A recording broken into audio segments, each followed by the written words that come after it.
Assalamualaikum warahmatullahi wabarakatuh, salam literasi. Kali ini kita akan membahas atau mereview buku yang inspiratif, buku yang bestseller, karya dari Hiromi Shinya, ya, Keajaiban Enzim Awet Muda.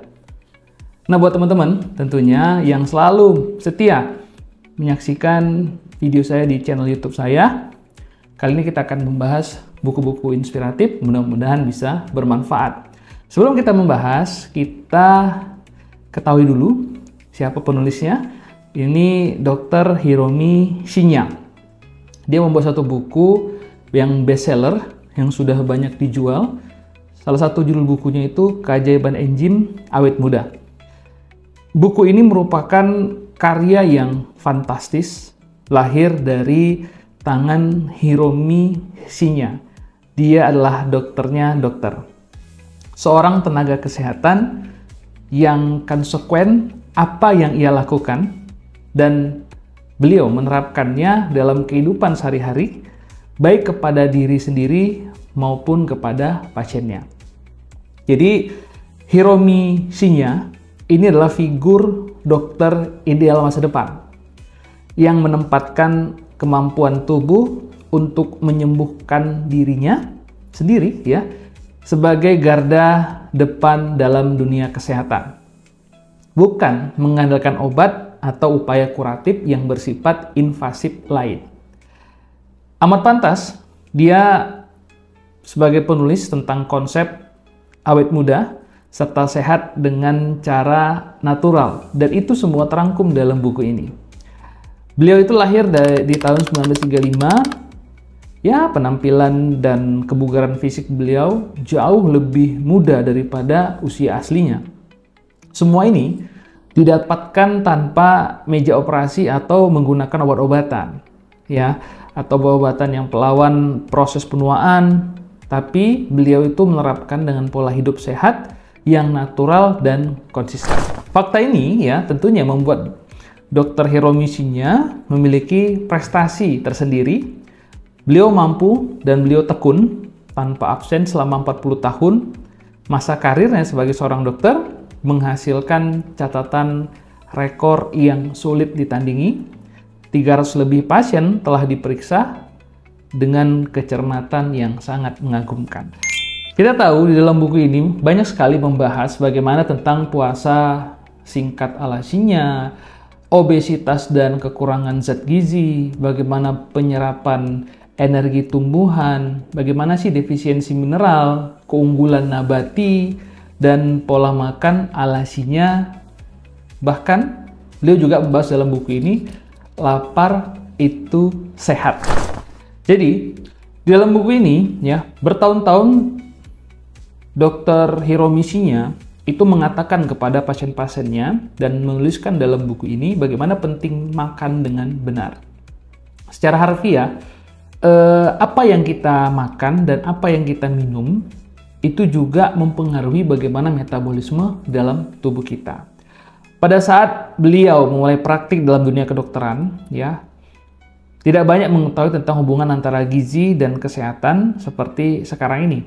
Beliau juga adalah dokter ahli gastroenterologi atau biasa yang memahami tentang saluran pencernaan. Wajar sih sebenarnya ya beliau itu memikirkan apa yang dikonsumsi pasien-pasiennya.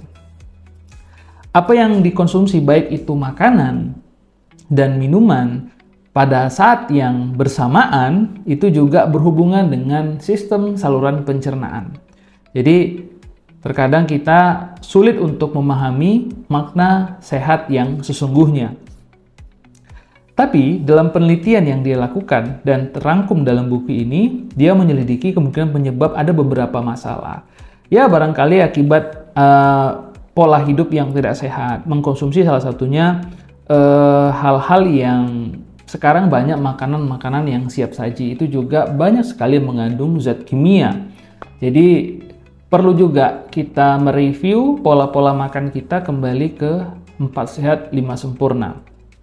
Jadi observasi yang dilakukan oleh Hiromi Shinya setiap hari, dia itu membandingkan pola makan dan kesehatan usus besar Dia meyakinkan ya bahwa makanan yang kita makan dan air yang kita minum secara langsung itu berkaitan dengan kesehatan yang kita akan wujudkan.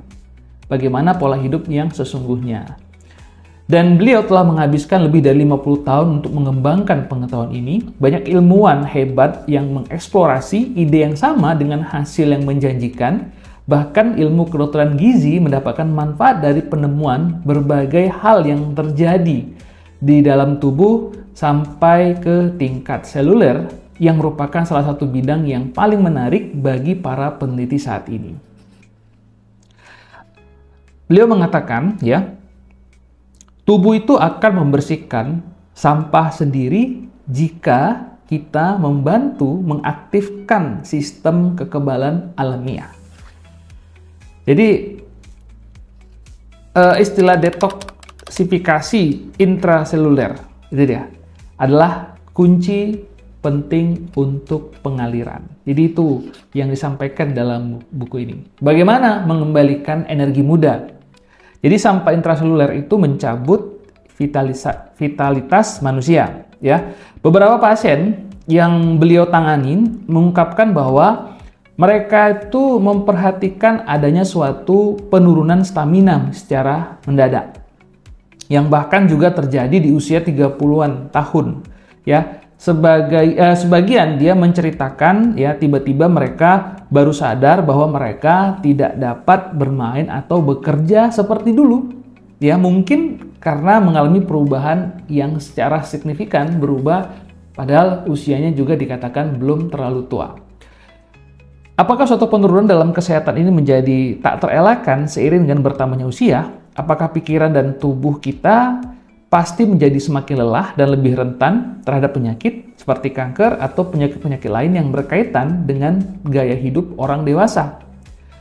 Iya atau tidaknya, itu hal yang wajar jika kita mengalami sejumlah penurunan secara bertahap pada tingkat fungsi fisik seiring bertambahnya usia. Penurunan fisik seperti itu, ya, bagaimanapun itu dapat dikurangi atau bahkan terkadang dapat dilawan dengan mempelajari bagaimana cara bekerja sama dengan sistem regenerasi tubuh kita sendiri. Jadi, tubuh manusia terdiri dari 40 sampai 60 triliun sel. Di dalam sel itu terdapat organ yang disebut namanya mitokondria yang membangkitkan energi untuk semua kegiatan kita. Zat-zat gizi ya dari makanan yang kita konsumsi dan oksigen yang kita hirup dibawa menuju mitokondria yang berfungsi sebagai tempat untuk mengubah zat gizi dan oksigen itu menjadi sebuah energi. Jika sel-sel yang berada pada kondisi kita yang sedang sehat, konversi energi berjalan dengan baik. Namun, jika kondisi ini dipertahankan, seseorang dapat menikmati kesehatan dan vitalitas ya terlepas dari usia yang semakin bertambah. Namun, ketika didapatkan adanya penumpukan sampah di dalam sel-sel tubuh kita, bagaimanapun mitokondria tidak dapat berfungsi secara efisien. Nah, jika kalian berdiam di dalam sebuah kamar, ilustrasi begitu ya, berisi timbunan sampah. Pada akhirnya, kita akan mulai merasa sakit dan energi akan tersedot habis. Bayangkan nih, ya kan? Jika sel-sel tubuh kalian ya seperti suatu kamar yang berisi dengan atau timbunan sampah atau penuh dengan sampah, bagaimana? Apakah kalian bisa memanfaatkan situasi? Ya, bagaimana fungsi mesin pengubah energi dalam sel? Yaitu mitokondria itu pasti akan terganggu. Nah, ilustrasi seperti ini membersihkan sampah keluar dari kamar-kamar sel dengan tujuan untuk memulihkan kesehatan tubuh itu sangatlah perlu. Inilah yang kita maksud ya dengan detoksifikasi intraseluler. Intra berarti di dalam, ya, intraseluler secara harfiah di dalam sel, ya. Kita yakin ya detoksifikasi intraseluler ini adalah kunci untuk kesehatan dan kehidupan dengan vitalitas masa muda. Jadi intinya kata si penulis ya, jadi hero misinya dia bilang gini, metabolisme yang tidak efisien seiring bertambahnya usia itu merupakan asal mula terganggunya produksi energi oleh mitokondria. Karena salah satunya untuk menghasilkan energi, jangan ada terganggu baik dari sistem tubuh maupun hal-hal yang mengganggu proses metabolisme tubuh. Nah, jadi buat teman-teman semua ya, buku ini sangat menarik sekali ya.